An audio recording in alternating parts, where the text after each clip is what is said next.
Baada ya Gladys Mungai na Ahmed Juma Balo kumula kuku mzima, niruhusu nimalizie kwa manyoya yake. Karibu, mimi naitwa Timothy Kipnusum.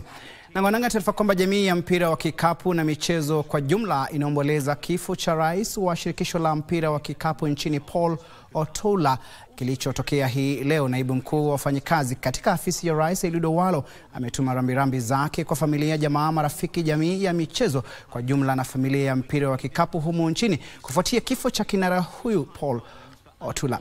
Owalo alisema alifanya kazi pamoja na Otula kwa karibu na kusaidia miradi kadhaa ya mchezo huo kwa kikapu kupitia kwa wakfu wa Eliud Owalo, na kwamba Otula alikuwa na historia njema akiwa mwalimu mkuu wa shule za Mang'u na Maseno na kiongozi bora kwenye mpira wa kikapu. Shirikisho la mchezo humu nchini lilitangaza kifo cha Otula hii leo likisema kuwa alikuwa kiongozi bora, miezi mwema na msimamizi mwenye hadhi ya juu kwenye mpira wa kikapu. Upendo wake, maono na kujitolea kwake kwa mpira wa kikapu humu nchini na taifa kwa jumla utakumbukwa kwa miaka na mikaka. Wengine waliotuma rambirambi ni rais wa kamati ya Olimpiki nchini Kenya Paul Tergat na naibu wake Shadrack Maluki, miongoni mwa viongozi wengine wa michezo.